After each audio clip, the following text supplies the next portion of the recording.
Entramos.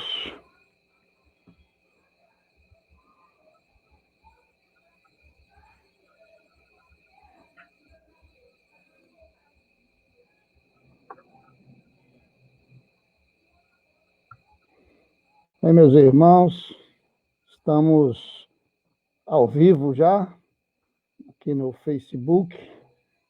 Vamos aguardar alguns minutos para que os nossos companheiros e amigos compareçam.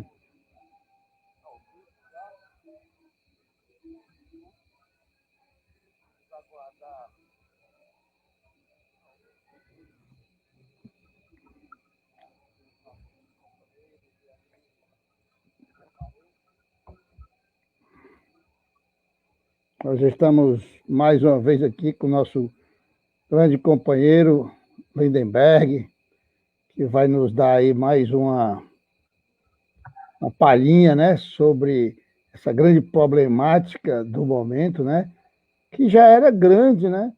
Esse problema da depressão já era grande. Uhum. Agora está acentuado, né? Exato.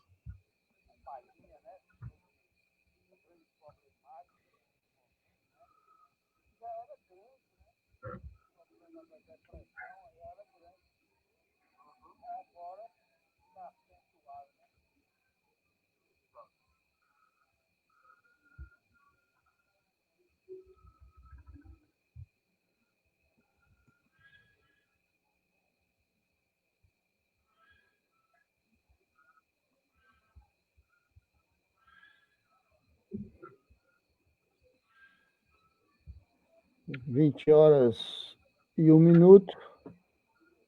Vamos iniciar. Vamos iniciar a nossa live de hoje. Primeiramente, agradecendo ao nosso irmão que se dispôs mais uma vez a estar aqui conosco, nos repassando um pouco do seu conhecimento, né? Dar aqui boa noite para o nosso querido amigo, trabalhador da Casa de João, graças a Deus, né? Lindenberg, né? E a gente vai, se me permite, eu vou fazer a prece inicial e você, no final, já conclui a sua fala fazendo a prece, ok? Maravilha, tá ótimo. Aqueles que quiserem nos acompanhar na prece, quiserem fechar os olhos. Bom Jesus, querido Mestre Divino Irmão, rogamos a Ti que permita a companhia dos bons espíritos a inspirar o nosso irmão, que vai gentilmente nos falar um pouco sobre essa problemática tão grave no momento, agravado que é por este vírus e esse isolamento que nos obriga a conhecermos a nós mesmos, a estarmos mais próximos daqueles que são mais próximos, que são os nossos familiares. E como sabemos, bom Jesus, o lar é o nosso campo de batalha redentor. Que possamos receber dos bons espíritos a paciência, a calma e a tranquilidade para prosseguirmos nessa jornada com a mente sã e o corpo são também. Abençoa, Senhor Jesus, todos aqueles outros encarnados e desencarnados que irão acompanhar esta fala de hoje, que ela possa trazer as soluções para as problemáticas e as dicas para que a gente possa vencer essa grande dificuldade. Que assim seja. Que assim seja. Meu amigo Lindenberg, a casa é sua. Obrigado, meu amigo Hilton. É uma satisfação estar novamente aqui com os amigos da Casa de João. trabalhando a temática, dando continuidade, né, ao nosso mini curso de saúde mental e espiritismo, e hoje trabalhando especificamente a questão da depressão, tendo em vista os diversos contextos que a gente tem vivenciado na atualidade, mas como o Wilton bem falou no início, a depressão já é uma pandemia já há um bom tempo, né? Basta a gente registrar que nós temos no mundo hoje 400 milhões de pessoas com depressão. Então, é uma doença terrível que nos assola de uma maneira muito forte nos contextos da encarnação, né? E que nós precisamos reagir, precisamos nos fortalecer, precisamos nos ajudar para que a gente consiga superar esses momentos difíceis, né? A doutrina espírita tem muito a colaborar, tem muito a contribuir com esse debate.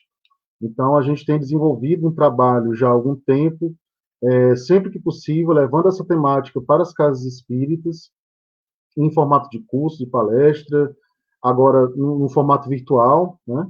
Para que a gente continue pautando essa temática, a gente não deixe cair na invisibilidade e, assim, criar aquela sensação de que ela não vai nos atingir ou que ela não atinge ninguém perto da gente, né? Na verdade, todos nós estamos suscetíveis de vivenciarmos momentos depressivos ao longo da nossa existência, né? Então, a gente vai pontuar algumas questões espirituais que têm relação com a depressão, né? Então, obviamente, eu vou falar também do ponto de vista da psicanálise, mas o foco vai ser uma reflexão espírita sobre a depressão e aquilo que a gente pode fazer para preveni-la, tratá-la, trabalhá-la, enfim, tá bom? Então, eu quero dar boas-vindas aqui às pessoas, aos queridos amigos que estão aqui conosco, a Gorete, a Maria Gorete, o Olivar e a Odaléa, o Robson, Francimar, a Sílvia, a Josi, a Alane, do Girassóis, minha amiga Juliana também, seja bem-vinda. Obrigado por estar aqui compartilhando conosco. E gratidão a todos que estão aqui nesse momento, para que a gente possa conversar um pouco sobre os contextos espirituais que envolvem a depressão, tá bom? Meu amigo Eric acabou de chegar, seja bem-vindo também, tá bom? Excelente. Eu vou pedir ao Wilton para colocar a apresentação, porque como o tema hoje é um pouco mais complexo, eu gostaria que vocês visualizassem alguns textos que eu preparei, algumas referências que eu busquei a partir de alguns autores, para que vocês consigam visualizar e também pegar essas referências para futuros estudos, né? Então, pronto. Nesse segundo slide, meu amigo Felipe, diretamente de Tuparetama, em Pernambuco, seja bem-vindo. Muito bom tê-lo aqui conosco.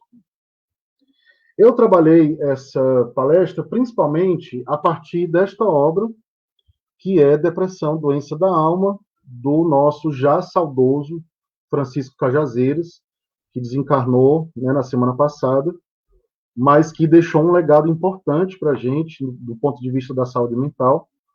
E eu sempre gosto de trabalhar com as obras dele, porque ele consegue fazer essa ponte muito natural que existe entre psicanálise e espiritismo, nos ajudando a ampliar nossa compreensão em torno das temáticas espíritas, né? Mas antes de entrar no conteúdo, eu separei essa mensagem que eu compartilhei em alguns grupos hoje à tarde, para fazer alusão ao Dia Nacional da Luta Antimanicomial, né? Então, no Brasil, a reforma psiquiátrica trouxe uma série de ações, entre elas o fim dos manicômios no Brasil, naquele formato terrível que nós tínhamos durante o início do século XX, né? E perdurou ainda até os anos 70, os anos 80. E quem não conhece, né, a famosa história do manicômio de Barbacena, em Minas Gerais, que foi apelidado por profissionais de saúde mental do exterior como o Holocausto Brasileiro. Estima-se que em torno de 60 mil pessoas desencarnaram nesse manicômio devido aos maus tratos e às metodologias como é que eu posso dizer, que não se adequavam ao tratamento de uma pessoa com um transtorno mental. Já começava porque muitas pessoas eram amontoadas lá sem qualquer diagnóstico, sem qualquer acompanhamento. E o tratamento era acompanhado de metodologias bem questionáveis.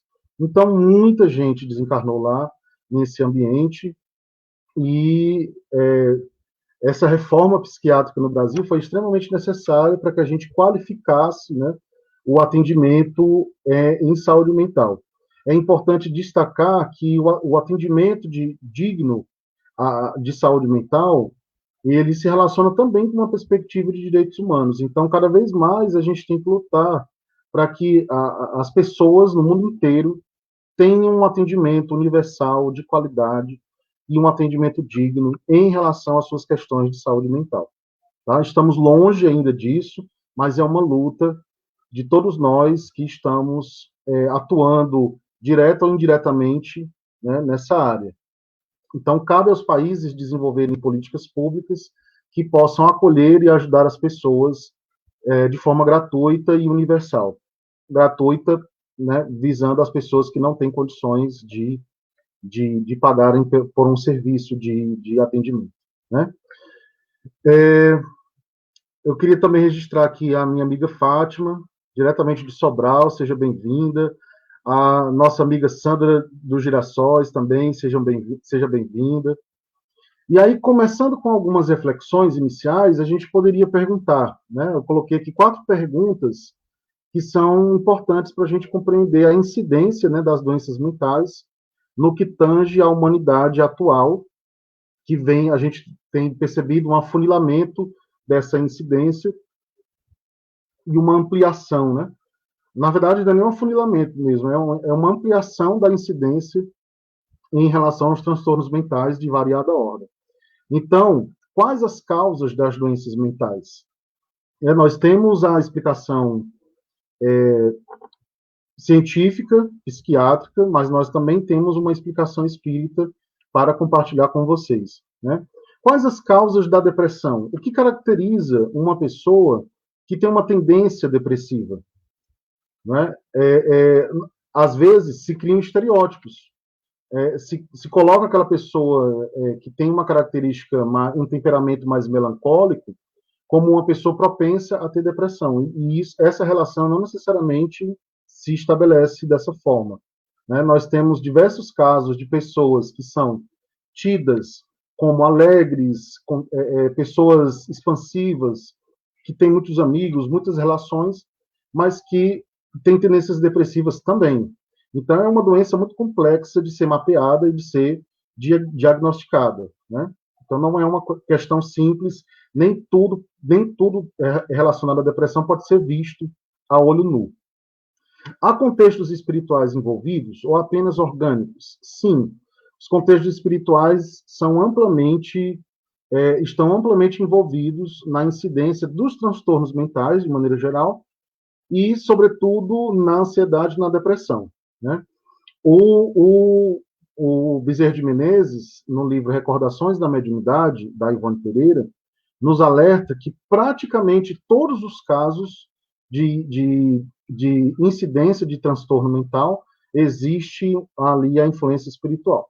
Mas o alerta que tanto o Bezerra de Menezes, o Francisco Cajazeiras e eu também faço agora, o alerta é que a questão espiritual ela não cria o transtorno mental. Ela pode potencializar, ela pode atuar em cima daquela situação de adoecimento psíquico, mas ela não tem a força de criar. Imaginemos se os nossos obsessores tivessem toda essa força de criar uma doença mental para nós, né? Seria muito difícil, não seria justo do ponto de vista da reencarnação. Então, eles não criam, mas eles potencializam. E aí, como é que eles potencializam? No âmbito do pensamento, no âmbito energético. Né? Então, eles se aproveitam, muitas vezes, das nossas condições mórbidas, de tristeza, de raiva, de frustração, para atuarem em cima desses campos de pensamentos e de sentimentos. É aí que a gente precisa redobrar o nosso cuidado no âmbito da prevenção à questão espiritual nociva. Né? E por que a incidência da depressão eclodiu a partir do século XX? Aí a gente tem várias questões que estão envolvidas, questões sociológicas, questões filosóficas, questões espirituais. E em relação às questões espirituais, eu queria compartilhar um texto que tem, esse texto está disponível em obras póstumas. Eu vou pedir ao Wilton para passar para o próximo slide, para mostrar para vocês, compartilhar com vocês. Passa mais um, por favor, e depois eu volto nesse outro. Pronto. Olhem, analisem comigo esse texto. E como se a destruição não caminhasse suficientemente rápida, se verá os suicídios se multiplicarem em uma proporção inédita, até entre as crianças. A loucura atingirá como nunca um número muito grande de homens que, mesmo antes da morte, estarão eliminados do mundo dos vivos. Esses são os verdadeiros sinais dos tempos, e tudo se cumprirá pelo encadeamento das circunstâncias, como dissemos, sem que nada transgrida as leis da natureza.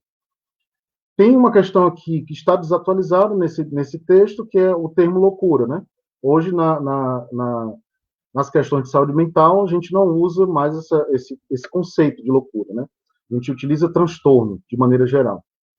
Mas, com exceção dessa palavra, todo o contexto trazido pelos espíritos está correto. E aí, a gente pode se perguntar, quer dizer então que os espíritos fizeram uma previsão a Kardec em relação à incidência das doenças mentais?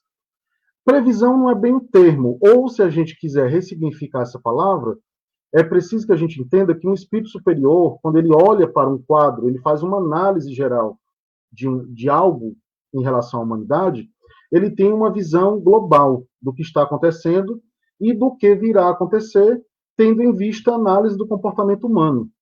Nós, espíritos ainda muito imperfeitos, nós temos uma capacidade limitada de observar esses quadros. Então, normalmente, diversos contextos passam batidos, quando a gente analisa qualquer situação que ocorre conosco ou com os outros. Já o espírito superior, ele consegue abarcar uma visão muito mais ampla e geral. Então, para um espírito superior da época que se comunicou com Kardec, fazer essa análise era muito simples. Em outras palavras, qual era o aviso que estava sendo dado? A humanidade, se ela continuar se comportando desta forma, em breve acontecerá um adoecimento psíquico em massa. E, basicamente, foi isso que aconteceu. Né? Da época de Kardec até agora, a gente avançou pouco em relação aos cuidados com a saúde mental. E fora também as questões morais que estão amplamente associadas. Né? Existem estudos que nos trazem a seguinte reflexão. A incidência das doenças mentais, em 90% dos casos, está relacionada com questões existenciais. Ou seja, a nossa forma de viver, a nossa forma de nos conduzir, a nossa capacidade de resiliência ou não, né? Ou a gente tem ou não tem, a nossa capacidade de perdoar, a nossa capacidade de ressignificar frustrações. Então, quanto mais amplo for o nosso espectro de ressignificação sobre as frustrações da vida, melhor será para a prevenção em relação às doenças mentais. De maneira geral, a gente pode colocar essa ideia como uma prevenção natural que nós podemos realizar.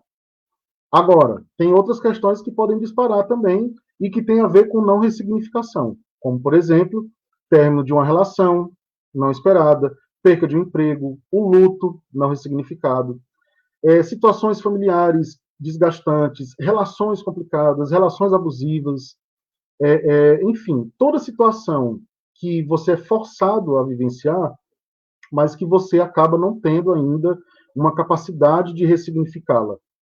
Isso a longo prazo, médio ou longo prazo, pode fazer com que você adoeça a partir dessas situações que não foram bem trabalhadas. Sem falar dos aspectos internos da pessoa, que aí eu quero chamar a atenção para a teoria da sombra do Jung, quando ele diz que os aspectos da nossa personalidade que não são muito positivos e que a gente tenta normalmente esconder das pessoas, devido àquela vontade de sermos aceitos, né, não sermos julgados pelos outros, enfim. Mas esses aspectos internos, quando eles não são trabalhados, a tendência é que eles se projetem. E aí é literalmente a nossa sombra que se projeta em diferentes situações da vida, inclusive na depressão. A incidência da depressão pode estar intimamente relacionada com a projeção da sombra, ou seja, a projeção dos aspectos da nossa personalidade que não são bons, né, não são legais, mas que a gente ainda não conseguiu trabalhar, o que a gente deixou de lado, o tempo foi passando e a gente acabou não trabalhando de uma forma adequada. Então, o melhor que nós temos a fazer é não fingir que a gente tem raiva, por exemplo, que a gente tem rancor, que a gente está chateado, que a gente tem inveja. Na verdade, esconder de nós mesmos esses sentimentos faz com que depois eles se voltem contra nós. Então, nós somos imperfeitos. Somos espíritas, estamos procurando nos melhorar, ok, mas não estamos ainda numa condição espiritual de não sentir de não termos, né, esses sentimentos negativos. Então, se o sentimento ele incide ainda sobre você, o alerta que fica é porque ele ainda está relacionado à sua condição evolucional. Então, é preciso trabalhá-lo. Quanto mais consciente a gente conversa com a nossa sombra, mais a gente tira o poder dela e mais a gente tem a capacidade de fortalecer os aspectos positivos da nossa personalidade, né? Então, é um alerta importante que a gente precisa fazer como uma das principais ideias de qualquer psicoterapia. Quer você esteja sendo atendido por um profissional ou no que eu costumo chamar de autoprevenção, né? O que é que você pode aprender para você mesmo implementar na sua existência e conseguir fazer esses aspectos de prevenção, tá bom? Eu vou pedir ao Wilton só para voltar um slide, pronto, que é para a gente exemplificar os contextos espirituais que incidem na nossa saúde. Então, nós somos um espírito, como nós sabemos, o espírito não tem uma forma determinada, ele pode ser uma chama, um clarão, mas normalmente ele se apresenta com a forma humana. Contudo, nós não vemos a essência espiritual. Quando nós vemos um espírito, na verdade, nós estamos vendo a projeção do seu perispírito. Nós não temos ainda a capacidade de ver o espírito em essência. Então, quando nós vemos um espírito e ele se mostra através do seu perispírito, normalmente ele está com a forma humana, uma forma, inclusive, que possa ser reconhecida, né? Esses estudos a gente tem amplamente detalhados, né, no livro dos médiuns. Quando a gente reencarna, a gente precisa do perispírito para fazer a conexão com o corpo físico, já que o espírito, em sua essência, não consegue agir diretamente na matéria, né? Então ele precisa de um intermediário. Só que esse perispírito, como ele é semimaterial, a gente não pode esquecer disso, né? Ele é parte fluídico e ele é parte material, ele cria essa relação com o corpo. Então, o corpo incide sobre o espírito e o espírito incide sobre o corpo. Principalmente o espírito sobre o corpo. Então, nas condições de doença mental ordinárias, por exemplo, e muito prolongadas, o espírito adoece, porque a doença mental está nele, não está no corpo, e a somatização tem relação direta com a forma como a doença chega no corpo. Então, para dar um exemplo, 14% das pessoas que têm depressão desenvolvem problemas cardíacos. Normalmente, pessoas que têm ansiedade têm insônia, têm problemas estomacais, têm problemas respiratórios, né?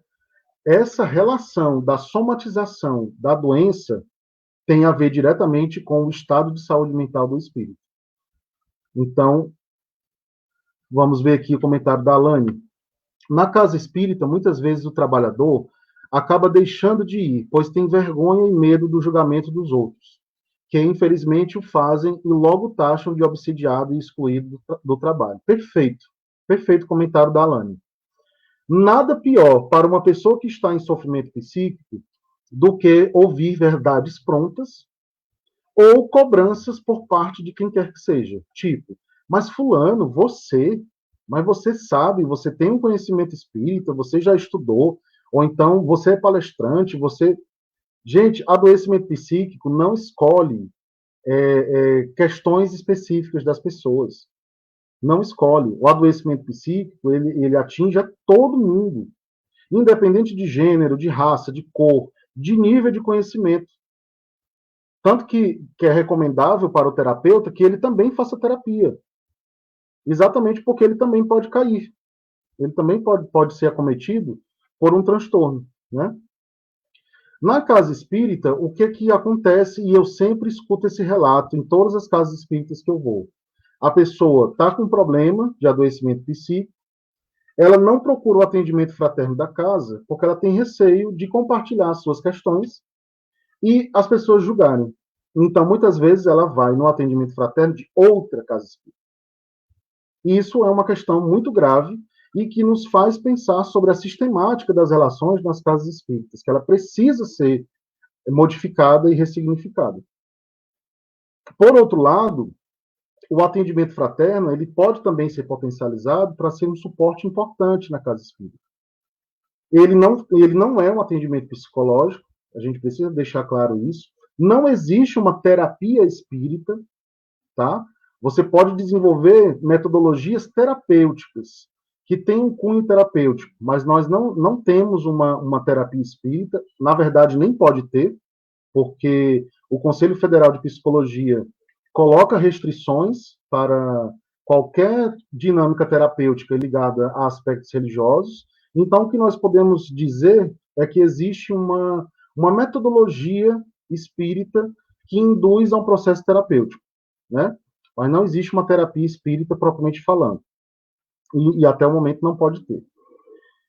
Mas é muito complicado quando uma pessoa não sente esse acolhimento na sua própria casa e precisa se deslocar. Já tem um desgaste, né? Porque ela já está ferida. E aí ela tem que se deslocar ainda para procurar um apoio numa outra casa espírita, já que na dela ela não sente a confiança necessária. Então é algo que a gente precisa pensar muito a respeito. Que possamos acolher as pessoas sem julgamento, que possamos conversar sem verdades prontas. Uma pessoa que está doente, do ponto de vista psíquico, é difícil ela escutar frases moralizantes, que é outra coisa que acontece muito também. Então, a gente precisa acolher e levar a reflexão na medida da abertura da pessoa. Mas se você só fica repetindo verdades prontas que a doutrina espírita traz, a chance de você perder essa pessoa, no sentido de ela não lhe procurar mais para conversar, é muito grande.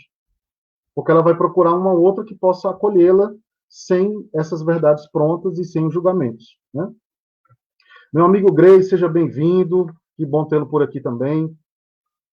Ele faz o seguinte comentário: nem o psicólogo atua como profissional no atendimento fraterno, o diploma fica fora. Exato. Mas há elementos que são da terapêutica psicológica que a gente pode utilizar no atendimento fraterno de maneira breve e não deixando claro, né, para a pessoa. Então, o psicólogo ele pode usar, o terapeuta pode utilizar da habilidade que ele tem para fazer um atendimento fraterno com uma qualidade de acolhimento, né? Ele não vai aplicar as diversas metodologias da terapia, mas ele pode aliar a prática dele ao que o atendimento fraterno preconiza e conseguir, inclusive, um atendimento mais eficaz, mais positivo, para que a pessoa se sinta mais acolhida. Isso não quer dizer, obviamente, que só o psicólogo possa fazer isso no atendimento fraterno. Eu conheço pessoas que são atendentes fraternos há muitos anos e são excelentes naquilo que elas fazem. Então, elas se dedicam, né? Elas estudam, elas estão atentas, elas têm empatia. O Carl Rogers, por exemplo, vai trazer uma reflexão para a gente sobre os processos empáticos, e eu me arriscaria a dizer que, seja no atendimento fraterno ou no processo terapêutico, se você não tem empatia com uma pessoa, o atendimento já fica comprometido. Porque sem a capacidade de você sentir a dor do outro, mesmo numa capacidade, mesmo numa dinâmica de projeção, fica muito difícil você entender por que aquela dor está atingindo a pessoa, né? Então, a gente precisa de empatia. A frase da Nice da Silveira, do início da nossa palestra, tem muito disso, né? A alegria cura, o amor cura. Quando você atende sem preconceitos, você favorece a cura da pessoa. Agora, se você for com verdades prontas e a sua caixinha de preconceitos ali para conversar, vai ficar muito mais difícil de criar esse elo com a pessoa que está sendo atendida.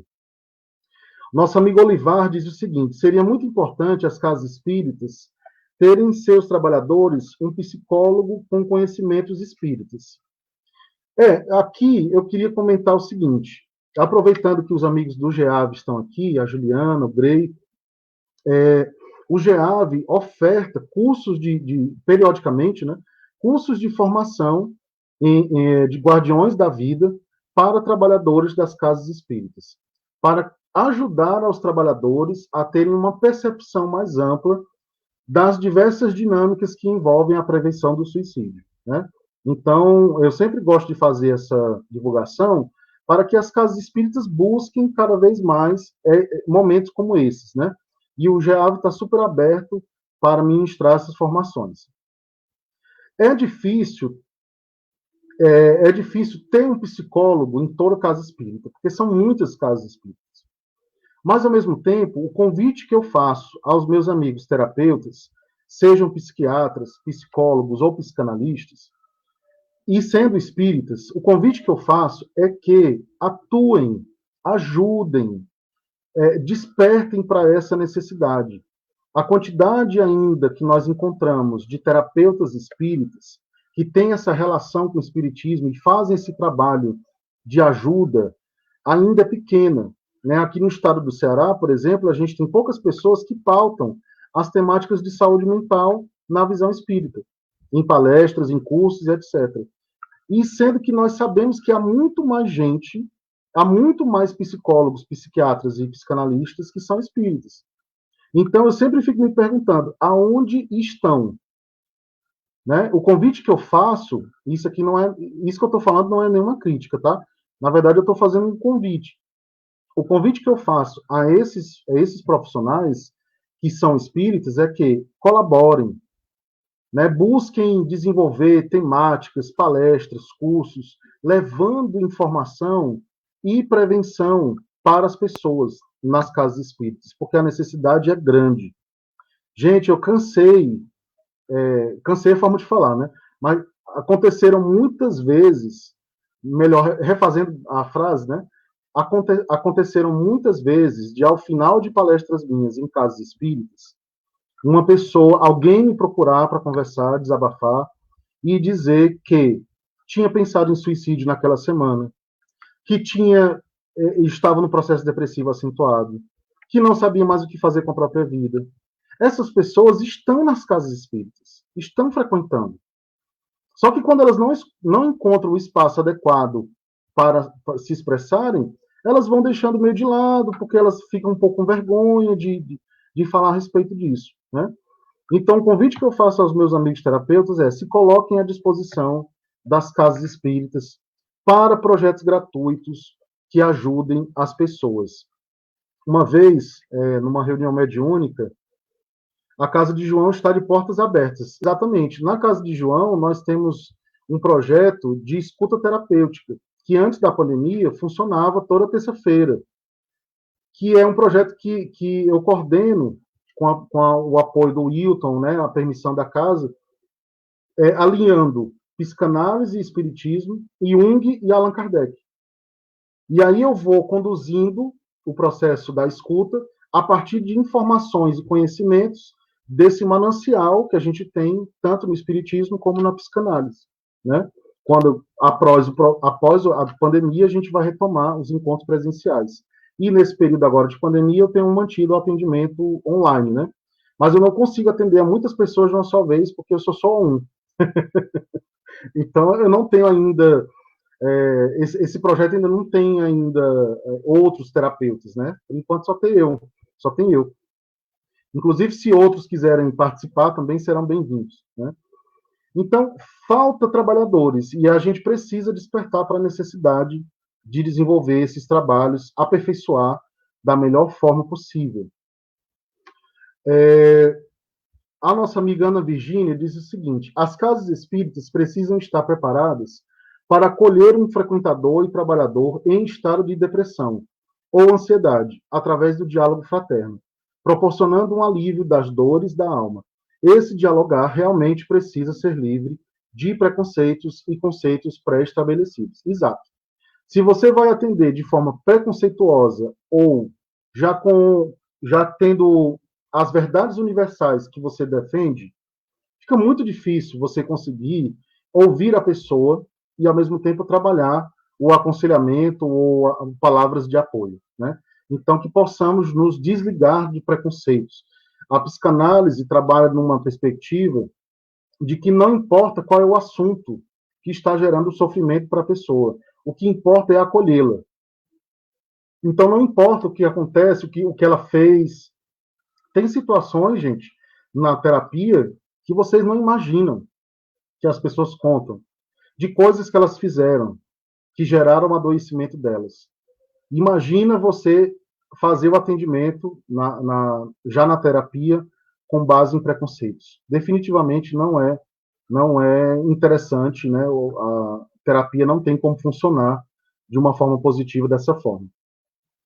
Nosso amigo Olivar, assim, o Felipe, eu volto já para o Olivar. No pós-pandemia, a demanda de indivíduos com demandas psicológicas aumentará?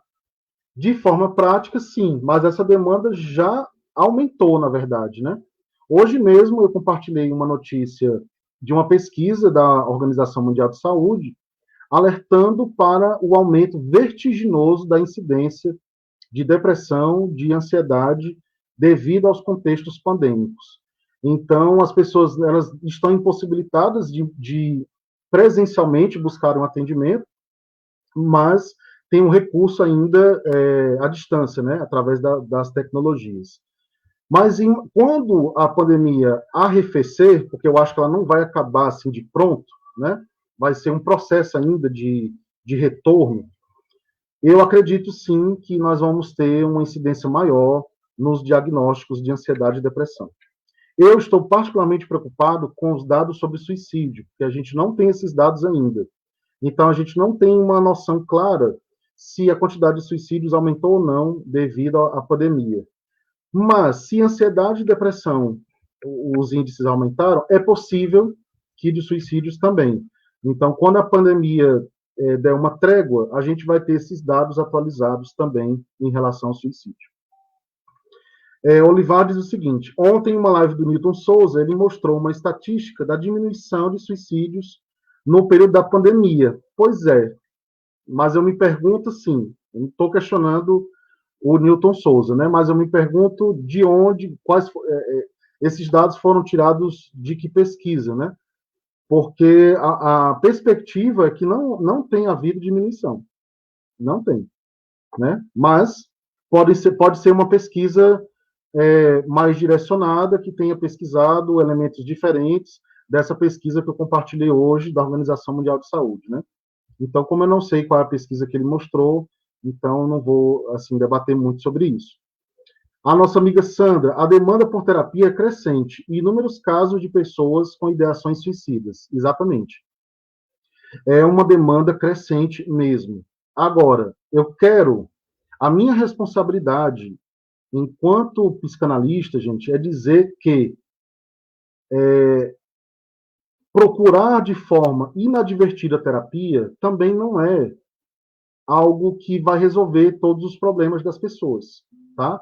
A gente precisa ter responsabilidade, nós terapeutas, para que a gente leve uma reflexão de amparo e apoio às pessoas, independente da terapia. A terapia ajuda, a terapia trabalha elementos que normalmente você deixa passar batidos, né? Mas ela não é garantia de cura, de resolução dos problemas. Eu escuto muito algumas pessoas que eu atendo a pergunta do o que eu tenho que fazer? Me diga o que fazer. Mas não é. O processo terapêutico não propõe fazer isso. Não propõe elencar um menu de ações que você vai desenvolver para você buscar a fortalecer sua cura, né?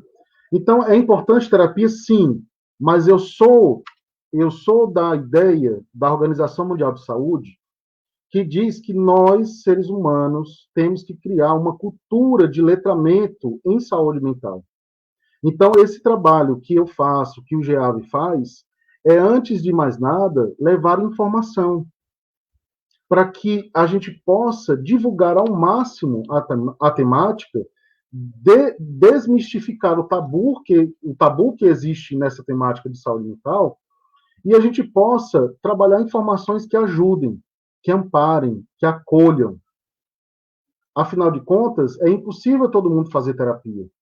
Então, o nosso compromisso com a saúde mental tem que ir além. Não pode ser só no processo terapêutico. Tem que ser também na divulgação dos temas, em levar a informação às pessoas, ao maior número possível de pessoas. Por isso que eu propus esse curso ao Wilton, né, aqui na casa de João, um curso pequeno de 3 encontros, mas que pode trabalhar esses temas de uma maneira livre, né, com tempo de a gente debater um pouquinho e possivelmente ajudar a quem estiver assistindo, tá bom? Nossa amiga Silvia Lindenberg, gratidão por você ajudar nossos irmãos necessitados. Sou grata pelo apoio ao meu filho. Imagina, Silvia, na verdade, eu ainda tenho a sensação de que sempre fica aquela sensação de não estar fazendo o suficiente. Eu até falei para o Wilton esses dias que esse período tem sido muito complicado para diversas pessoas. Tem pessoas que eu estou atendendo há já 2 meses, dentro do projeto de escuta terapêutica, casos complexos, de situações familiares complexas, que as relações se complicaram ainda mais agora, em que as pessoas estão em casa, né? Pessoas com ideação suicida, pessoas com depressão, né? E a gente tem que criar uma rede de apoio, porque há questões que eu, enquanto psicanalista, não posso trabalhar. Tem que ser um psiquiatra. O psiquiatra, por sua vez, é papel dele também ser terapeuta e não atender uma pessoa apenas como médico. Então, é recomendado que os psiquiatras também façam formação em saúde mental, em, em, em, em psicologia, em psicanálise, né, para que eles possam atender melhor e compreender melhor as situações de seus pacientes. Porque nem tudo se resolve com remédio. O remédio, na verdade, ele é um paliativo, ele é uma prevenção, ele vai lhe ajudar nas suas questões orgânicas, principalmente. Mas as questões existenciais precisam igualmente serem trabalhadas. E principalmente as questões espirituais que estão aí envolvidas, né? Então, quanto mais terapeutas espíritas nós tivermos nesse fronte de batalha, mais essa reflexão espírita também vai chegar às pessoas, né? Então, é preciso também que a gente pense nisso, tá bom? Voltando aqui para nossa apresentação, pedir ao Wilton para colocar de novo. Esse livrinho, gente, que eu chamo de livrinho porque ele é fininho, ó, que é esse aqui. Mas ele é uma das obras fantásticas que nós temos que alia o espiritismo, a psicanálise, ao conhecimento voltado para a saúde mental, tá? Do Francisco Cajazeiras, nosso querido irmão que retornou à pátria espiritual na semana passada, mas nos deixou um legado magnífico que a gente pode pesquisar, tá bom? Pode passar, Wilton. Então, nessa obra, eu queria destacar alguns parágrafos sobre essa questão da depressão e as causas espirituais que estão envolvidas, tá? Ele nos diz aqui: a vida agitada, os conflitos sociais, o estresse do dia, a competitividade agressiva e, especialmente, a predominância universal do materialismo, se não no sistema de crenças, mas no comportamento, a atitude e conduta das pessoas diante da vida constituem fatores determinantes para tal patamar de dificuldade e sofrimento, né? Aqui a gente tem um estilo de vida da atualidade, que na verdade nem é tão atual assim, porque já vem de um tempo, né? Na verdade, todo o século XX ele é marcado pelo aumento da vida agitada, pelos conflitos sociais, pelo estresse do dia, tivemos 2 guerras mundiais e mais não sei quanto, um sem número de guerras civis e injustiças sociais de diferentes ordens, né? Então, não tem como isso não atingir a nossa saúde mental em algum nível. E ainda, aqui ele faz o alerta da questão do materialismo, que ele até coloca, se não no sistema de crenças, mas no comportamento. E aí, eu sempre gosto de fazer reflexão, para nós espíritas, é o seguinte: você se diz espírita, ok, estuda Kardec, ok, frequenta um centro, ok. Mas você se reconhece como espírito? Porque a ideia de ser espírita, ela perde importância frente à revelação de que somos espíritos. Então, quando nós internalizamos a ideia de que somos espíritos, isso atinge, isso tem uma consequência positiva na nossa perspectiva de vida e no nosso comportamento. Então, é possível uma pessoa ser religiosa na crença e ser materialista no comportamento. É totalmente possível, a gente ver isso todos os dias, principalmente através do fundamentalismo religioso. Né? A pessoa consegue ter uma crença libertadora que a conecta com a perspectiva de um criador, mas, ao mesmo tempo, no seu cotidiano, ela é materialista, ela é egoísta, ela é preconceituosa. Né? Então, é preciso ressignificar o nosso comportamento, tanto do ponto de vista espiritual, como do ponto de vista da psicanálise. Caso contrário, a chance da gente adoecer, da gente ser atingido por algum gatilho relacionado à saúde mental, é muito grande. Né? Então, ser espírita, ótimo, fantástico. Mas ser espírito tem a ver com a nossa essência, tem a ver com aquilo que a gente espera do mundo, aquilo que a gente constrói para o mundo e as nossas perspectivas de apego ou desapego, que também são conteúdos importantes da psicanálise. Tá? Boa parte do nosso adoecimento tem relação com apego, tem relação com frustração, tem relação com sentimentos ruins não ressignificados. Uma parte considerável do nosso adoecimento tem a ver com isso. Pode passar, Wilton. Aqui o Cajazeiras nos diz o seguinte: o contato humano é uma proteção natural contra a depressão. O amparo, o carinho e a intimidade são antídoto contra a doença. E aqui eu quero fazer um alerta. Se você conhece uma pessoa com depressão, não vá com verdades prontas. Não diga para ela que ela não reage porque ela não quer. Evite esse tipo de julgamento, porque não ajuda. Na verdade, a depressão, ela funciona. Eu sempre gosto, eu fiz essa comparação no outro encontro e vou fazer de novo. Ela é uma doença que lhe encastela. Ela tenta dominar você de modo que você fique parado e paralisado, né? Então, tudo que vier de externamente, o objetivo dela é repelir essa ajuda. Se a ajuda não for positiva, nesse caso, né, do julgamento, aí pode piorar o quadro geral da pessoa. Agora, a depressão, ela não suporta amor, ela não suporta compreensão, ela não suporta carinho e acolhimento. Certo? E eu estou falando da depressão como sendo, é quase como se fosse uma outra pessoa, né? Para que fique mais claro para a gente, porque é uma doença que, diferentemente dos aspectos orgânicos, né? Ela age diretamente na nossa intencionalidade, na nossa capacidade de sentir e pensar. Então, é uma doença muito complexa. Então, eu preciso falar nela quase como se fosse outra pessoa, para que todos entendam a forma como ela age, a forma terrível como ela atua na nossa mente. Tá bom? Pode passar, Will. Olha que legal.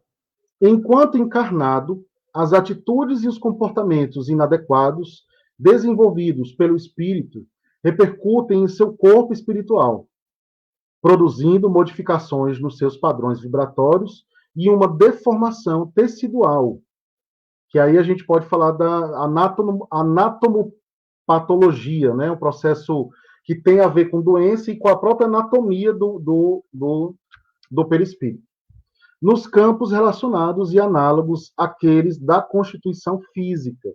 Então, vejam, tudo fica repercutindo no nosso perispírito, o nosso estado de saúde ou de doença mental do espírito, né?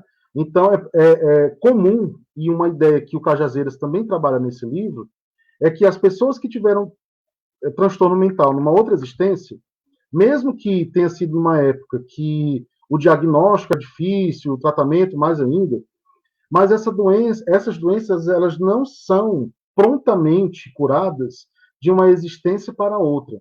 É daí que nós temos a incidência de o mesmo espírito ter diversos eventos relacionados à depressão ou diversas existências relacionadas ao suicídio. Não é uma energia que você restabelece de forma fácil. Demora, precisa de empenho, precisa de paciência para que você possa se restabelecer, né? Então, eu vou dar um exemplo.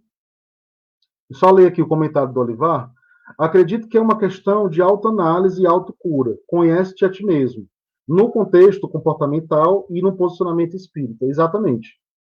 Na psicanálise, a gente tem escolas especializadas na questão da criação de sentidos para a vida e na questão do autoconhecimento, né? Então, eu queria citar a logoterapia, desenvolvida pelo Viktor Frankl, que é um sobrevivente do Holocausto. Ele foi libertado em 1945 do campo de Auschwitz e desenvolveu a logoterapia como uma das escolas vienenses da psicanálise, certo?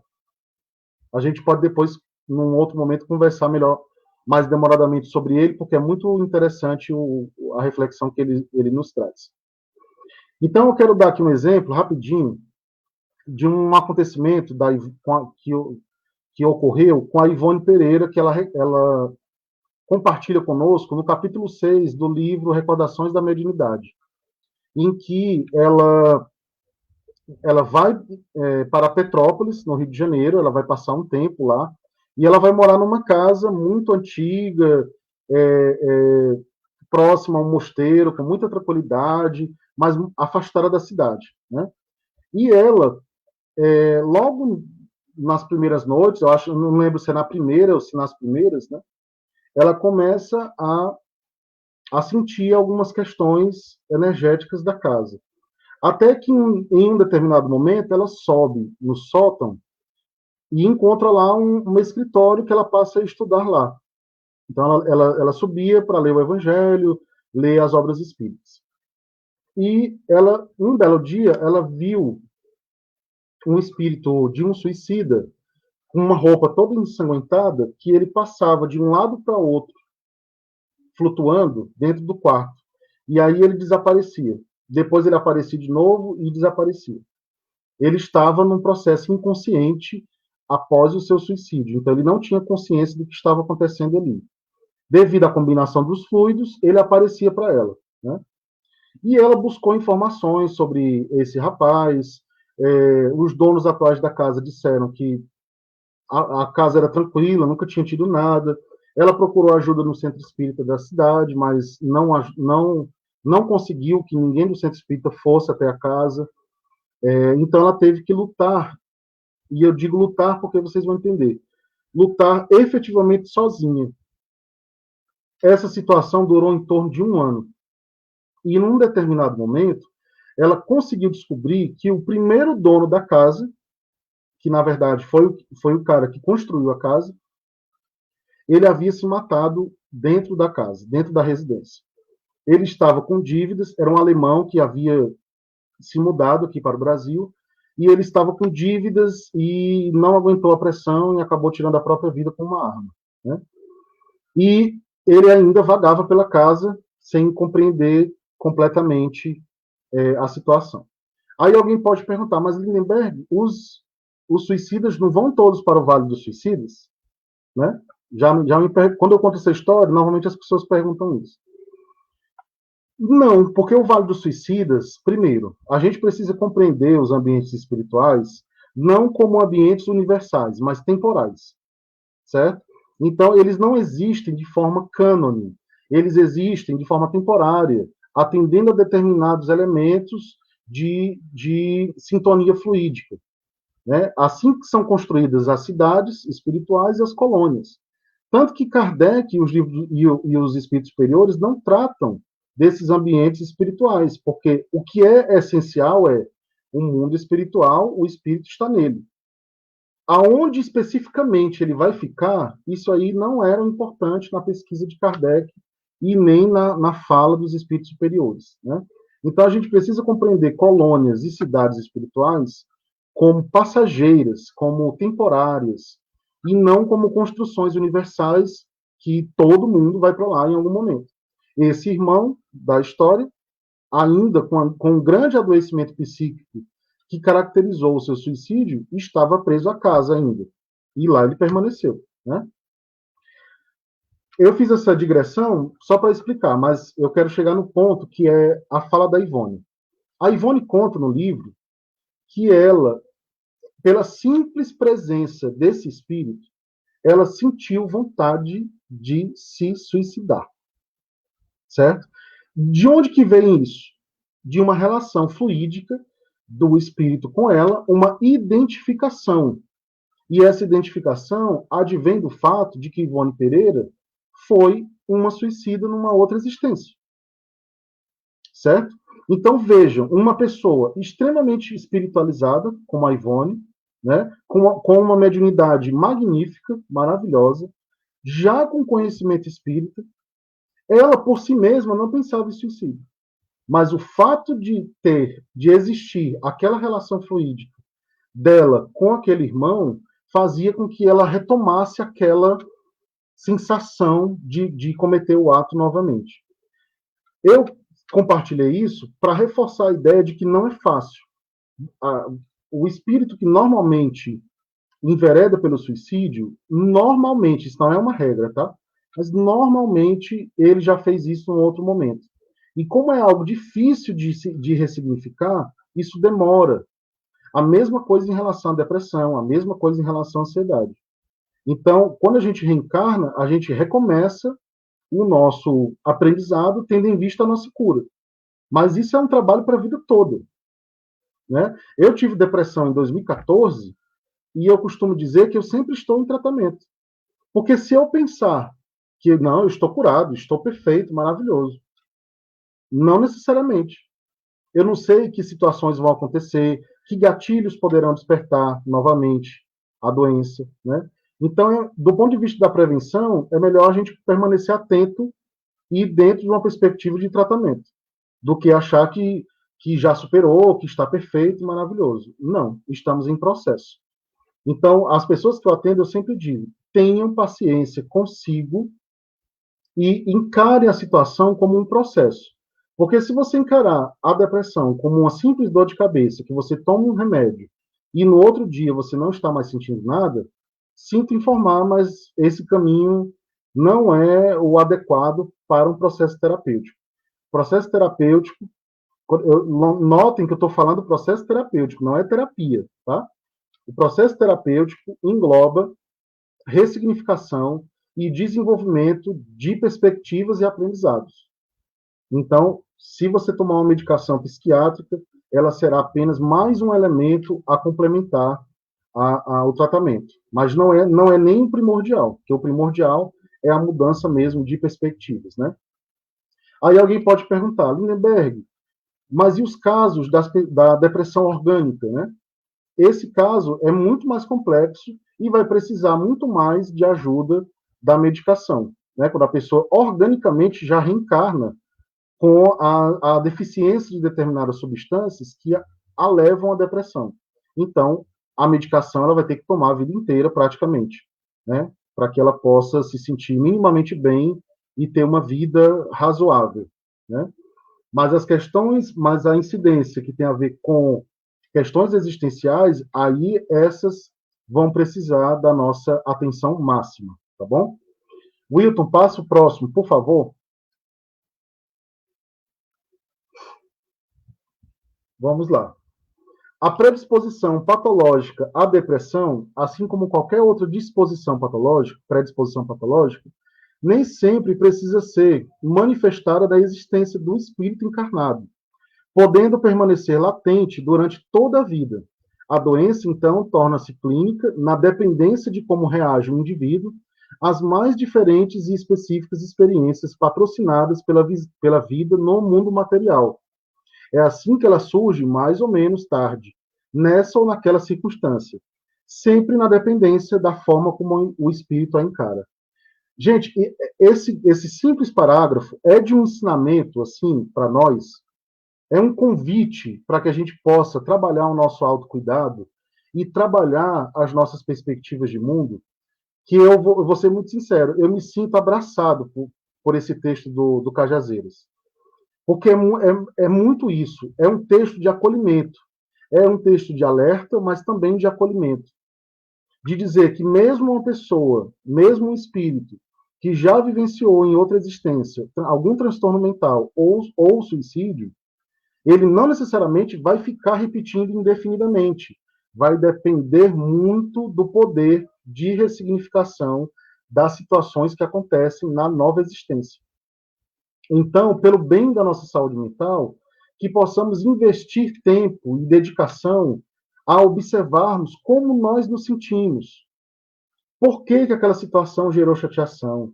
O que é que aquela pessoa tem de poder sobre mim que me deixa irritado? Por que eu não consigo perdoar? Por que eu não consigo esquecer determinadas situações ruins que aconteceram? Isso tudo está ao nosso alcance para uma reflexão positiva. Isso é trabalhar o autocuidado em saúde mental. E aí, se você decidir em fazer uma terapia, encare a terapia como um complemento. Mas esse aspecto da autonomia que nós precisamos ter, a gente não pode, de forma alguma, deixar de desenvolvê-lo. Nesse mesmo livro, o Cajazeiras trabalha a autonomia como uma cura para o ódio, dentro dos processos terapêuticos que envolvem o perdão.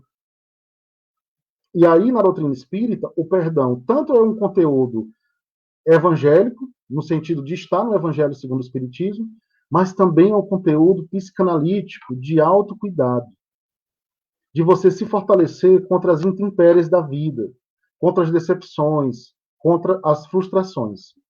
Então, isso todos nós podemos realizar a partir da nossa autorreflexão. Mas, para isso, a gente precisa estar atento e não querer jogar para debaixo do tapete as situações de sentimentos e pensamentos ruins que nós temos. Nós precisamos encará-los.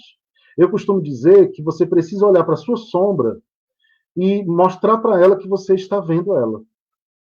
E dizer, olha, vem cá, vamos conversar. Eu, pelo menos, faço assim com a minha. E aí eu tiro rapidinho os aspectos que ela quer me dominar dessa forma. Porque eu estou demonstrando que eu não tenho medo dela. Evolução e autoconhecimento tem a ver com a identificação de quem nós somos. E isso engloba os aspectos positivos e os aspectos negativos também. Tá bom? Pode passar, Will.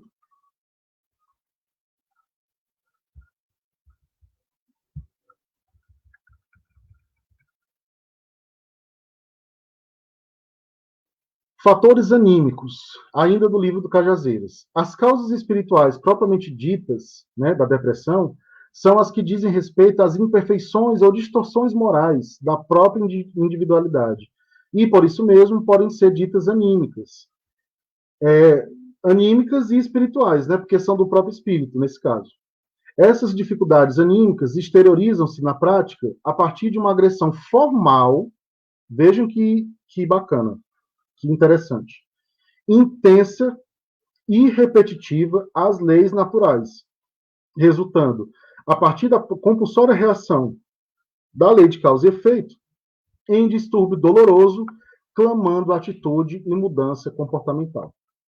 Ou seja, o alerta que o Cajazeiras nos faz aqui é: todas as vezes que nós estamos indo contra as leis divinas, nós estamos disparando a lei de causa e efeito, e à medida que a gente avança nessa infração, nessa agressão direta e repetitiva às leis divinas, a gente está trazendo para nós alguma forma de distúrbio, alguma forma de distanciamento relacionada à evolução espiritual. E isso acarreta doença. E não poderia ser de outra forma. Porque se nós estamos aqui para evoluirmos enquanto espíritos, então a gente precisa cada vez mais estar alinhado com as leis divinas. Então, se a gente envereda pelo caminho de contra as leis divinas, em algum momento a gente vai adoecer. Não é à toa que aqueles espíritos mais endurecidos que a gente vê nas reuniões mediúnicas, se você for buscar, todos eles têm um grande sofrimento escondido por baixo de toda aquela capa de maldade. Todos. É uma traição que aconteceu, ou foi morto de forma traíra, uma relação amorosa que se desfez, alguém que ele amava que foi embora e ele não teve mais contato. Sempre tem uma frustração grande a engendrar aquele processo de maldade. A mesma coisa acontece conosco. É a mesma coisa. Quanto mais frustrado e amargurado, mais você pode se tornar uma pessoa difícil para você mesmo e para os outros também, né? Nas relações. Então, aquelas pessoas muito endurecidas, normalmente elas têm aspectos da saúde mental não trabalhados ao longo da sua vida. E aí, no processo terapêutico, da terapia, falando especificamente da terapia, né? A gente tem que aprofundar e chegar no ponto que causou aquela raiva do mundo, aquela chateação do mundo, que aí a gente consegue chegar no cerne da questão. Mas não é algo simples, porque às vezes a pessoa esconde tão bem de si mesmo que até o terapeuta tem dificuldade de encontrar. Mas faz parte do exercício terapêutico esse movimento de aprofundar para encontrar o que é que está por trás de toda aquela capa que muitas vezes a pessoa cria para ela, tá bom? Pode passar, Wilton. Fatores externos. Relações espirituais diversas, eu já comentei. Obsessão em suas variações diversas também, né? Essa influência espiritual pode ser leve ou pode ser através de obsessão. Os espíritos perturbadores atuam em duas frentes, de forma sugestiva ao encarnado e na forma de influenciação fluídica, que é aquilo que eu expliquei para vocês mais cedo, né? Eles atacam no sentido do pensamento e no sentido do sentimento. Dr. Fritz, querido amigo Dr. Fritz, no livro dele, eu esqueci o nome do livro. Eu peguei o texto, mas não peguei a referência. Eu não tô com ele aqui do lado, né? Mas é um livro em que o Roberto, que é o médium com quem ele mais trabalha atualmente, escreve contando um pouco da história do próprio Roberto, da história do próprio Fritz, né? Ele diz o seguinte, Dr. Fritz: em 70 anos de trabalho no Brasil, nunca atendi alguém que desencarnou pelo suicídio que tenha feito este ato sozinho. Sempre há entidades perturbadoras a confundir-lhe a percepção das coisas. Agora vejam, novamente falando, não é o obsessor que cria a situação do suicídio. Ele só se aproveita do estado de perturbação mental e sentimental da pessoa para potencializar aquele desejo.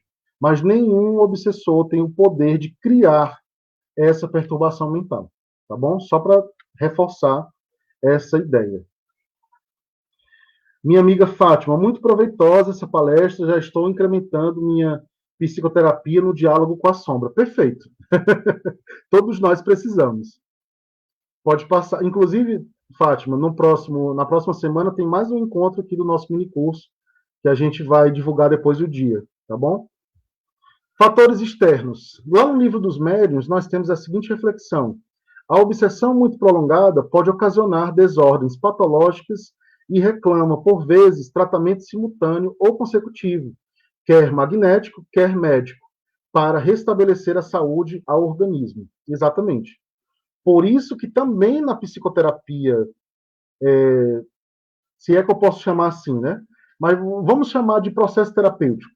Num processo terapêutico espírita voltado para a saúde mental, as questões magnéticas e energéticas também estão incluídas, né? Elas precisam estar. Como é que a pessoa vai fazer isso? Passe, cirurgia espiritual, água fluidificada. Quando ela está na casa espírita, ela já está recebendo aquele apoio energético, né? Então, é muito importante, por exemplo, que se você esteja precisando, né? O simples fato de você estar no ambiente da casa espírita já ajuda muito. Claro que agora a gente não está podendo ir, mas a gente pode, então, através da prece, que é outro recurso energético importante, pedir o auxílio dos médicos espirituais para que nos amparem, para que nos apoiem, para que nos ajudem, certo? Então é muito importante a gente compreender isso também. Lá na casa de João, a gente a espiritualidade aproveitou o projeto de escuta terapêutica para fazer mini cirurgias espirituais que tinham a ver diretamente com o estado de saúde mental da pessoa. E tanto o Wilton como eu atuamos nessas mini cirurgias para desfazer determinados elementos. Não cabe aqui eu descrever muito, porque é muito complexo, né? Mas desfazer determinados processos energéticos que estavam incidindo diretamente na saúde mental da pessoa. Então, a espiritualidade aproveitou o projeto para fazer essa dobradinha, né? O apoio da escuta e o apoio também energético. Pode passar, Wilton.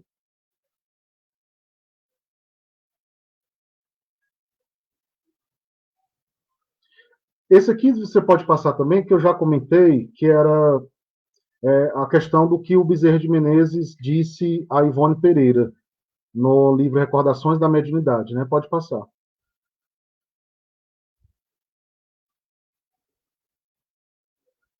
Pode passar isso também.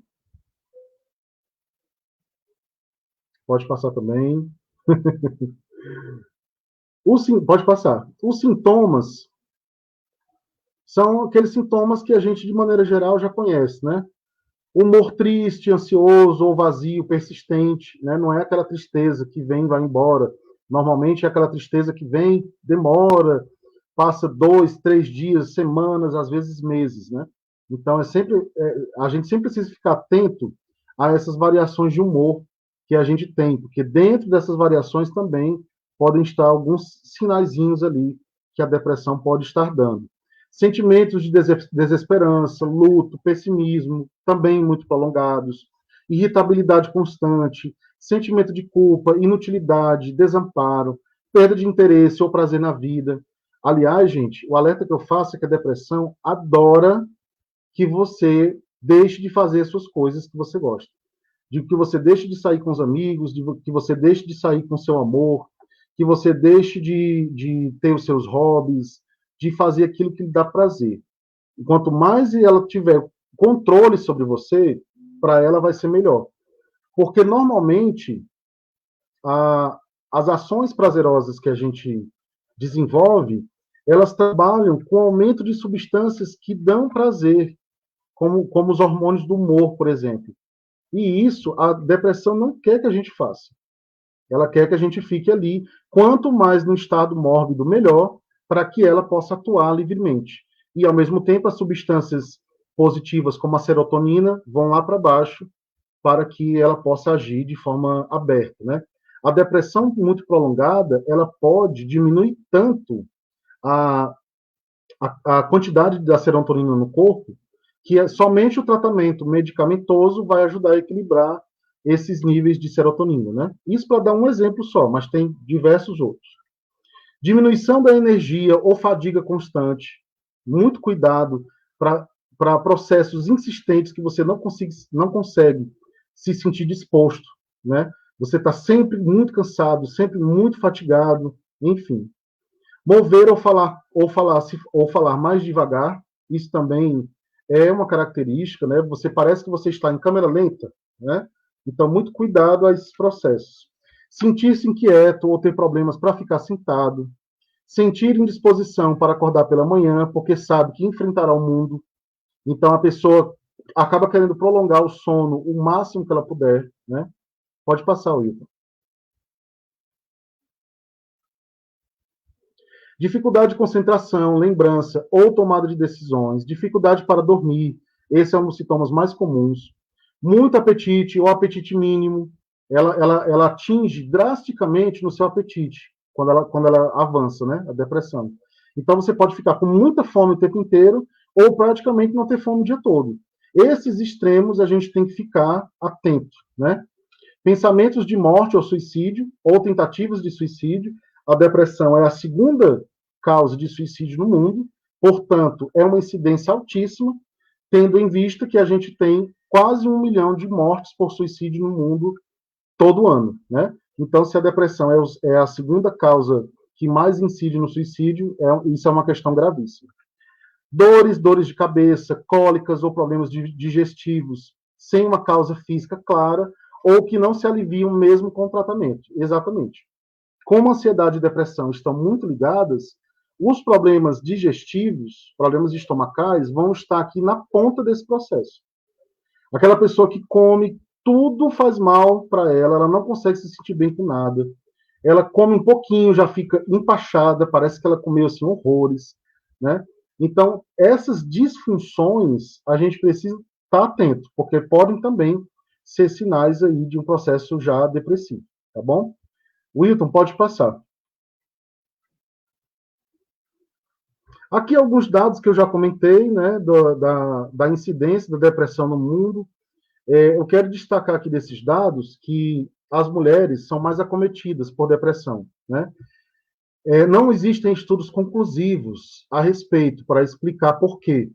Nós temos algumas possibilidades, questões culturais, questões orgânicas específicas do corpo feminino, né? Mas tem uma questão aqui que eu queria frisar, né? Se, por um lado, as mulheres são mais acometidas por depressão do que os homens, eu quero destacar que, no Brasil, 79% dos casos de suicídio são cometidos por homens. Ou seja, o que é que esses dados nos dizem? Que, embora as mulheres sejam mais atingidas por depressão, elas têm uma maior capacidade de resiliência e uma maior capacidade de ressignificação dos problemas da vida. Aí eu convido aos meus irmãos camaradas que estejam assistindo, né? Eu faço esse convite a mim mesmo todo dia, que nós precisamos ressignificar o nosso conceito de masculinidade.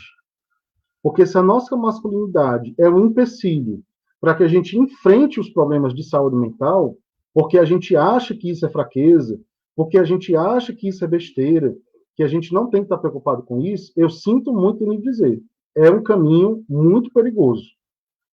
Esse dado dos suicídios no Brasil nos dizem isso, né? 79% é um contingente gigantesco de homens que acabaram caindo no processo depressivo e optaram pelo suicídio. Mas aí, quando a gente pensa na forma como os homens vivem, na forma como os homens são criados, na forma como nós, homens, não falamos dos nossos sentimentos, a gente entende por que esse dado é tão alto para o público masculino. Então, é preciso que a gente reflita sobre isso. Você não é menos homem se você admitir que você está triste, que você está chorando, que você está chateado, que você está angustiado.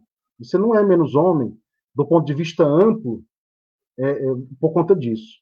Tá? O processo de masculinidade, ele não pode passar por cima das questões de saúde mental. Porque se você fizer isso, é um caminho que pode se tornar depois um labirinto para você. Tá? Então a gente precisa ficar atento a isso também. Wilton, pode passar. Já estou encaminhando já para o final. Aqui alguns dados também, 11 milhões de brasileiros, né, atualmente diagnosticados com depressão. O suicídio já é considerado uma epidemia aqui no Brasil, mas a nível mundial ele já é uma epidemia há um bom tempo, né? 1 milhão, como eu falei, 1 milhão de pessoas normalmente tiram as suas vidas por ano no mundo. E 400 milhões de pessoas estão doentes com depressão. Então isso é um contingente gigantesco. Essa pandemia silenciosa já tem nos atingido há muito tempo, né? E a gente ainda não despertou o suficiente para isso. Alguns dados sobre o suicídio, aqui eu queria destacar só duas informações. Que a faixa etária hoje mais atingida pelo suicídio no mundo é a faixa etária de 15 a 29 anos, portanto, é a faixa etária da juventude, que a OMS prevê, né? Esse recorte etário é o recorte que a Organização Mundial de Saúde considera como juventude, e para a gente ver o quanto é grave não ter políticas públicas de amparo às pessoas com adoecimento psíquico, né? A dengue no Brasil mata 30 vezes menos do que o suicídio. Mas todo ano a gente vê as campanhas de dengue, contra dengue, chikungunya, etc, etc. Mas a gente não tem campanhas em relação à saúde mental. E não é por conta de tabu apenas. É porque as pessoas ainda não despertaram para a importância disso. O Brasil já foi notificado pela Organização Mundial de Saúde por não ter políticas amplas de saúde mental para a sua população. Hoje em dia a gente tem os CAPs, que dão um apoio importantíssimo, mas eles não têm como abarcar toda a demanda. O PSF normalmente tem psicólogo, também faz o atendimento gratuito às pessoas, mas também não tem como abarcar toda a demanda. Então, é preciso ampliar as campanhas de apoio e os locais que vão acolher as pessoas que estão em sofrimento psíquico, tá bom? Wilton, pode passar. Aqui alguns alertas, mas eu vou falar assim muito por alto, que o Ceará é o 4º estado em número de suicídios, né? Então, essa realidade está bem próxima da gente. E é possível procurar ajuda em alguns locais de forma gratuita. A gente tem o Pra Vida, da UFC, nesse slide tem o número do contato, e o Centro de Valorização da Vida. O Pra Vida, eu não sei se ele está atendendo agora, nesse período, à distância, não tenho certeza. Mas o Centro de Valorização da Vida atende, né, à distância, por telefone ou pela internet. E nós temos os projetos de escuta terapêutica, que também são gratuitos nesse período. E aí eu queria recomendar um projeto chamado Escuta na Praça, que é um projeto que você encontra no Instagram de forma muito fácil, né? E o projeto de escuta terapêutica também do Instituto Biedot. Também você encontra no Instagram de forma muito fácil. Eles oferecem atendimento gratuito. O Biedot, eu não tenho certeza, né? Me faltou agora a certeza se ele tem atendimento à distância, mas o projeto Escuta na Praça com certeza tem. Aí você faz um agendamento prévio e aí eles marcam um atendimento com você, que pode ser por telefone, pode ser por videochamada, né? Enfim, tá bom? E normalmente as faculdades de psicologia têm um atendimento gratuito, porque é uma forma também dos graduandos em psicologia treinarem, né, trabalharem as teorias psicológicas no atendimento também, nesses atendimentos gratuitos, né? Mas aí, claro, só quando a gente voltar após a pandemia, né? Wilton, pode passar. Pode passar também, isso aqui não preciso comentar agora, pode passar também. Eu acho que aqui entraria numa questão mais complexa, né, que são as causas sociológicas, as causas filosóficas e as causas espirituais. Mas aí, como a gente já falou bastante dessas questões, eu acho que também pelo adiantado da hora não dá tempo a gente falar muito. O Olivar está dizendo, existe muito desinteresse das pessoas a papos de pessoas deprimidas. Existe uma fuga e um deboche, infelizmente. Medo de envolvimento. Exato. Isso realmente existe. É triste. É compreensível por um lado, porque nem todo mundo tem o tato realmente de conversar com uma pessoa que está no processo depressivo, mas é preocupante, porque falta empatia, né, da nossa parte. Falta a capacidade da gente entender que o sofrimento psíquico pode causar na vida de uma pessoa. E aí cabe a gente também a ficar atento, né? Um dos mitos relacionados à depressão e ao suicídio diz que a pessoa que está doente não tem sintomas, não dá sintomas direto. Mas isso é um mito, porque isso acontece sim. Mesmo a pessoa que comete suicídio e, em tese, não deixou nenhuma pista, quando você faz uma análise mais profunda, você encontra uma linha em que ela foi dando pequenos avisos, foi ali fazendo alguns alertas, mas infelizmente ninguém percebeu, tá bom? Olivar, Lindbergh, veja depois seu zap, ok? Ah, tá certo. Vejo sim, pode deixar. Então, meus irmãos, é isso. Da minha parte, é isso. Eu queria aproveitar aqui, viu, Lindenberg, e relatar um fato acontecido conosco, que, infelizmente, as pessoas com depressão desses municípios mais carentes, né, acabam se tornando vítimas de abuso econômico dos próprios familiares, né? Sim. As pessoas conseguem aposentar a pessoa e tomam o cartão do aposento e não deixam que a pessoa se cure do problema porque ela vai buscar perder o aposento do dinheiro que ela recebe. nós fomos fazer um atendimento lá na Paraíba, que a gente é meio doido, sabe? Tu foi até Itapipoca. Foi. Eu ia até Paraíba. Eu fui na Paraíba uma vez fazer uns atendimentos lá, e numa determinada residência, nós encontramos, quando entramos na casa, a mãe da pessoa que estava passando pelo problema de depressão estava vestida com aquela roupa de franciscano. Aí Uhum. eu, curioso, perguntei se ela iria para alguma procissão, alguma coisa. Disse ela, não, foi uma promessa que eu fiz de só usar essa roupa até que a minha filha fique boa. Uhum. Aí nós ficamos conversando com ela, a filha dela estava acamada, não se levantava, né? Nós ficamos conversando com ela ali, tentando mostrar algum caminho, e a irmã chegou. Quando a irmã chegou, meu amigo, parecia que vinha um exército junto com ela. A energia Uhum. muito pesada, e a gente sentiu muito a presença daquela menina. Ela chegou e botou a gente para correr da casa. Uhum. Não era para curar a irmã dela de jeito nenhum. Sim, sim. Isso nos deixou muito triste, e nós até continuamos fazendo um tratamento à distância para a menina, mas não sei se surtiu o resultado. Uhum. Esse Sim, comentário que eu estou querendo mostrar é apenas mais uma faceta da problemática das pessoas que passam por problemas de depressão. Muitas vezes a depressão é tão grave, que leva a pessoa à inutilidade, a sim. depender fisicamente de outras pessoas, que Uhum. acabam agravando essa situação. Isso. Outra Exato. coisa que a gente deve levar em conta também é a fé religiosa dessas pessoas, Uhum. que acaba atrapalhando também um bocado. Mas Uhum. a gente conclui dizendo para você que 3 dias não vai dar, não, filho.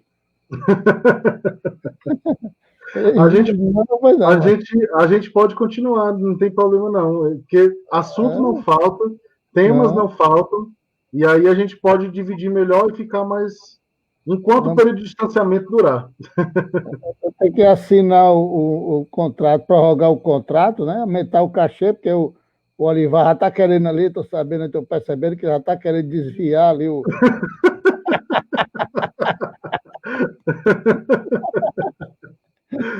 Meu filho, pois eu concluo essa atividade de hoje, né? Informar as pessoas que todos os dias, às 20 horas, alguém vai estar aqui dando uma palavra amiga de fé, de esperança, de conhecimento, de consolo.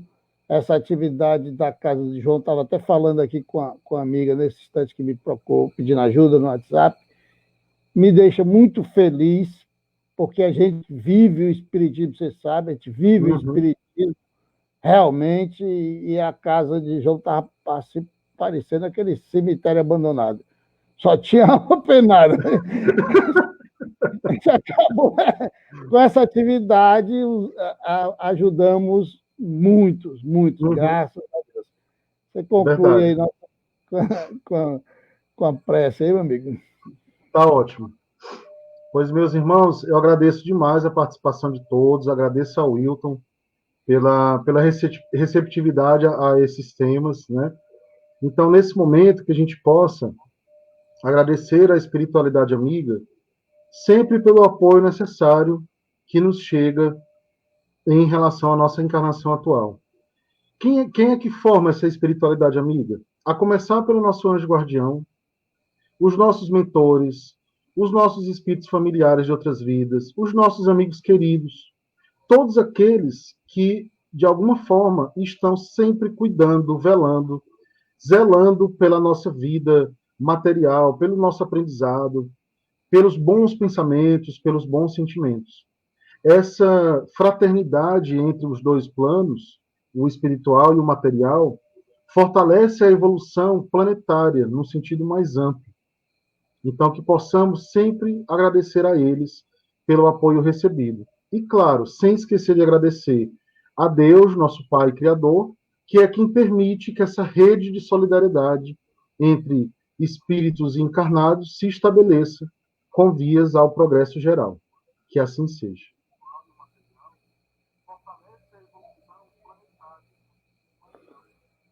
Meu irmão, vamos encerrar essa atividade de hoje iluminados pelas suas palavras, pelas suas orientações, né, que as pessoas que assistiram, que participaram dessa atividade, se sintam da mesma forma como nós estamos nos sentindo. Fiquem com Deus a todos. Obrigado, meu irmão. Um abraço, valeu. Beleza. Valeu, gente. Até a próxima.